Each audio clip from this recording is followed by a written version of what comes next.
नमस्कार, स्वागत है आपका अपना बिहार के इस बुलेटिन में। आपके साथ मैं हूं सोनाली सिंह। बुलेटिन की शुरुआत इस वक्त की बड़ी खबर के साथ करेंगे। बड़ी खबर दरभंगा से, जहां पर मिथिला यूनिवर्सिटी के छात्रों पर लाठीचार्ज किया गया है। पुलिस ने छात्रों को यहां पर खदेड़ा भी है।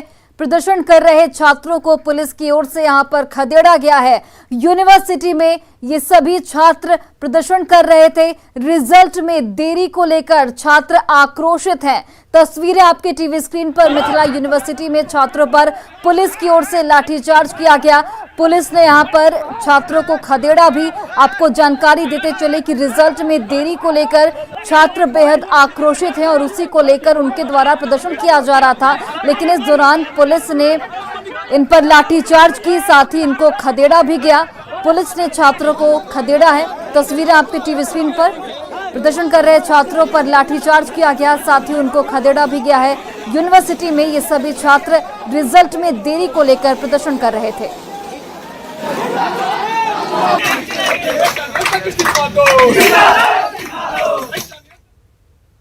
और इधर देखिए, तिलका मांझी भागलपुर विश्वविद्यालय में स्थायी कुलपति की मांग को लेकर छात्र आरजेडी ने यूनिवर्सिटी में तालाबंदी कर दी है। प्रदर्शन के 7वें दिन आरजेडी कार्यकर्ताओं ने भैंस जुलूस निकाला। भैंस जुलूस का जायजा लिया हमारे सहयोगी आशीष रंजन ने।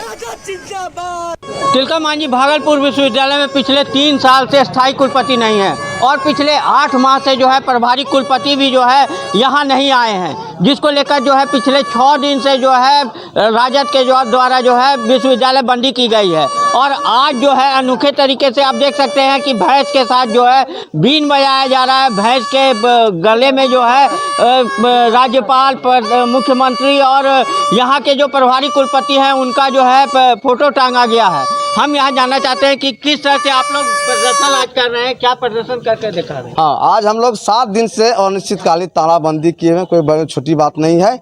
लेकिन अभी तक चाहे विश्वविद्यालय प्रशासन हो, राज्य सरकार हो या राजभवन के द्वारा कोई भी तरह का गतिविधि नहीं हुआ है कि अस्थायी कुलपति की नियुक्ति करना है कि नहीं करना है। इससे स्पष्ट होती है कि विश्वविद्यालय अधिकारी से लेकर राज्य सरकार और राजभवन कुंभकर्ण की निद्रा में सोई हुई है। भैंस के आगे जो है छात्र यहाँ बीन बजा रहे हैं कि कहीं न कहीं राज्य सरकार और राजभवन जो है जागे और उसके बाद जो है यहाँ स्थायी कुलपति की नियुक्ति की जा सके, जिससे छात्रों का भविष्य जो है उज्जवल हो सके। देखने वाली बात है कि कब तक जो है तिलका मांझी भागलपुर विश्वविद्यालय को स्थायी कुलपति मिलता है। आशीष रंजन, न्यूज़ 18 भागलपुर। और वहीं सीवान में बेखौफ अपराधियों ने पॉलिटेक्निक के छात्र की गोली मारकर हत्या कर दी है। चैनपुर ओपी थाना क्षेत्र के बावंडी गांव की ये पूरी घटना। बाइक सवार बेखौफ अपराधियों ने सन्नी अली को गोली मारी है। बताया जा रहा है कि युवक बावंडी स्थित राजकीय पॉलिटेक्निक कॉलेज में पढ़ाई करने के बाद वो अपने घर वापस चैनपुर लौट रहा था और इसी दौरान बाइक पर सवार अपराधियों ने उसे गोली मार दी, जिससे उसकी मौके पर ही मौत हो गई। और इधर संजय जायसवाल ने तेजस्वी यादव पर अपने समाज को ही ठगने का आरोप लगाया है। उन्होंने कहा कि समाज के विकास से उन्हें कोई मतलब नहीं है। सुनिए।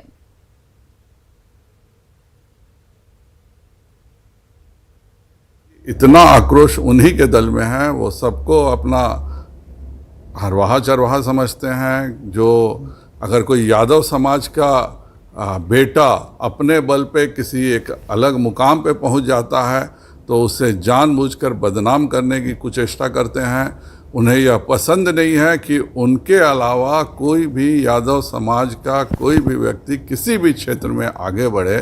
और यह कोई नई बात नहीं है। 1990 से 2005 तक का इतिहास भी देखिए तो मैं चैलेंज करता हूं राजद को कि वह डाटा दे कि उसने कितने यादव समाज को नौकरी देने का काम किया। और अवैध शराब के खिलाफ पुलिस की छापेमारी अभियान लगातार जारी है। पटना सिटी की माल सलामी थाना पुलिस ने नुरुद्दीनगंज घाट, दीदारगंज हॉल्ट और मंसूरगंज इलाके में छापेमारी कर सैकड़ों लीटर विदेशी और देसी शराब के साथ कुल 7 शराब कारोबारियों को गिरफ्तार किया है। पुलिस ने मौके से एक स्कूटी भी जब्त की है। बताया जाता है कि गिरफ्तार शराब तस्कर डिलीवरी बॉय के माध्यम से डोर टू डोर अवैध शराब की सप्लाई किया करता था।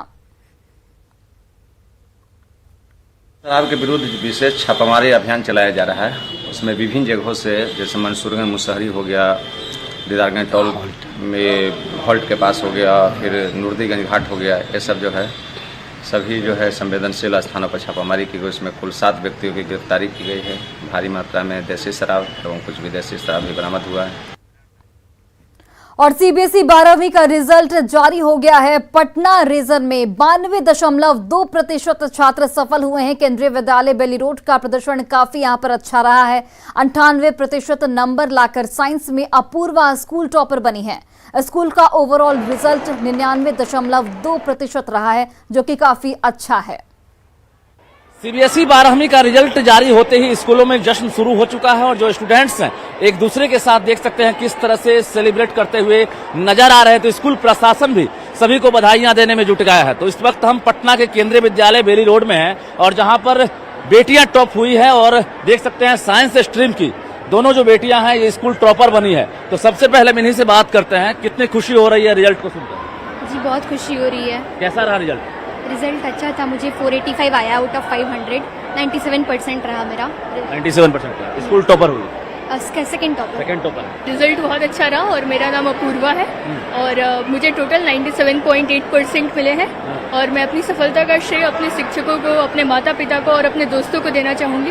क्या लग रहा है 2 साल के बाद ये जश्न मनाने का मौका मिला है कोरोना की वजह से? हाँ, कोरोना की वजह से बंद होने के बावजूद भी हमारे दोनों पालियों से 390 स्टूडेंट अपीयर हुए थे बोर्ड एग्जाम में 12वीं क्लास में, जिसमें 99.2% रिजल्ट रहा है। लगातार कोरोना की वजह से बच्चे जो है ऑफलाइन क्लास से वंचित थे।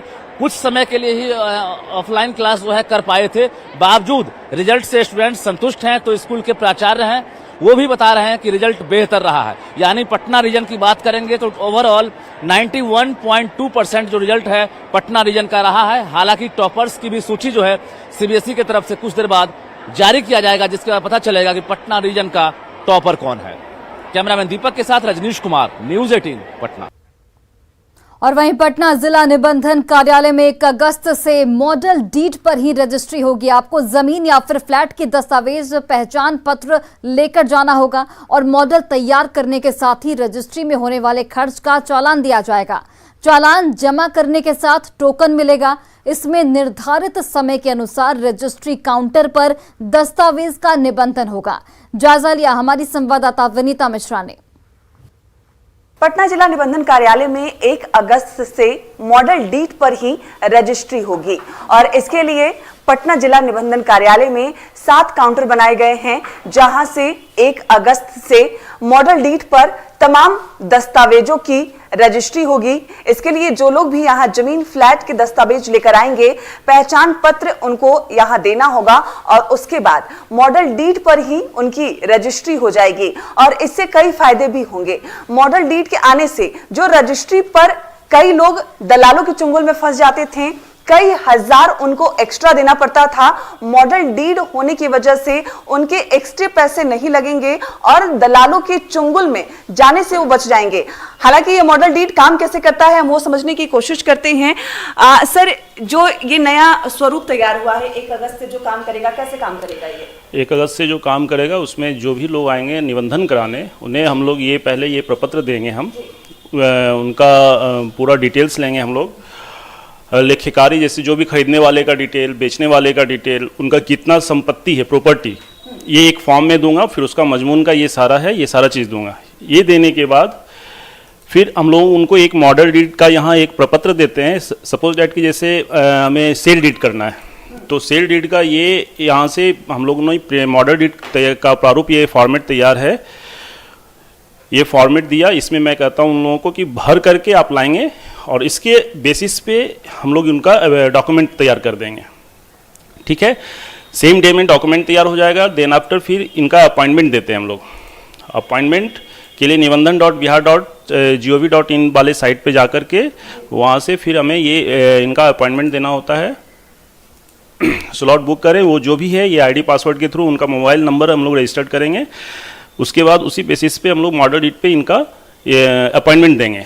सेम डे में अपॉइंटमेंट हो जाएगा और सेम डे में ही उनका रजिस्ट्रेशन हो जाएगा अपॉइंटमेंट के थ्रू। सरकारी दस्तावेज बस कुछ ही घंटों में आपको मिल जाएंगे। उसके लिए यहाँ 7 काउंटर बनाए गए हैं और 1 अगस्त से अब पटना जिला निबंधन कार्यालय में मॉडल डीड पर ही रजिस्ट्री कराई जाएगी।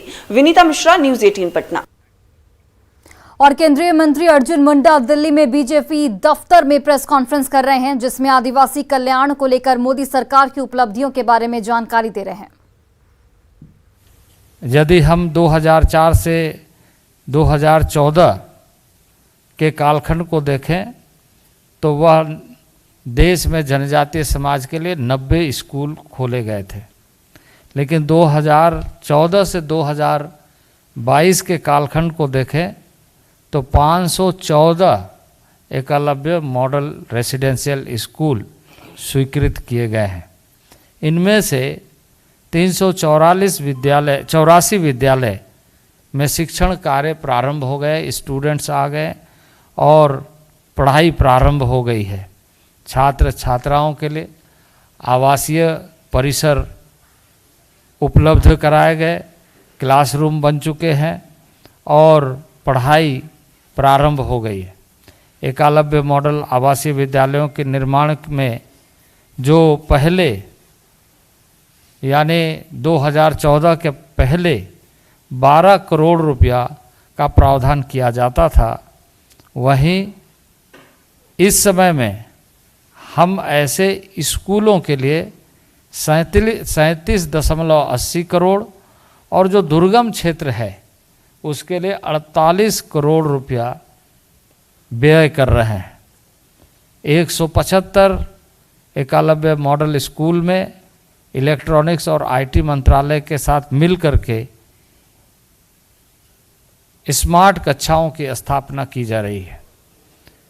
छात्रवृत्ति की स्कॉलरशिप की यदि हम बात करें 2013-14 में 978 करोड़ था, यानी 2014 के बीच में बाद में यदि हम आंकड़ों को देखें तो जहां हमने पूरे स्टूडेंट्स का डिजिटाइजेशन किया, डीबीटी मॉडल में लेकर के आए और अभी लगभग 2500 करोड़ से अधिक राशि हम इसके लिए व्यय कर रहे हैं, इसके लिए आवंटित किया है। अनुसूचित जनजातियों के कल्याण के लिए जो हमारा कार्यक्रम है, जैसे मैंने आपको पहले कहा कि कुल मिलाकर के जो कई मंत्रालयों के साथ हम काम कर रहे हैं, उसमें हमारा पहले का यदि बजट प्रोविज़न को देखें तो वह 20-21 हज़ार करोड़ होता था और आज के हमारे मंत्रालय के बजट प्रावधान के साथ यदि हम उसे देखें तो जैसे मैंने कहा कि 87,000 करोड़ से अधिक, यानी 80,000 करोड़ से अधिक अन्य विभागों के माध्यम से और हमारे विभाग के माध्यम से, हमारे मंत्रालय के माध्यम से 8,000 करोड़ व्यय किया जा रहा है। और मुंगेर में शिव भक्तों का सैलाब कांवरिया पथ पर उमड़ पड़ा है। भक्त बोल बम के नारों के साथ बाबा धाम जा रहे हैं। पश्चिम बंगाल के हावड़ा से 7 सदस्यीय दल 75 किलो के कांवर में गंगा जल भरकर जा रहे थे, जो सबके आकर्षण का केंद्र रहा। इन लोगों ने बताया कि खुद से कांवर को बनाया है।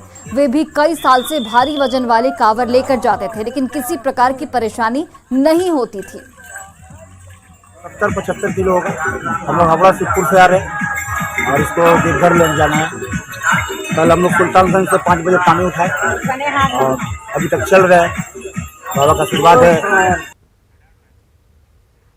और फिलहाल इस बुलेटिन में बस इतना ही। आप देखते रहिए न्यूज़ 18 बिहार झारखंड।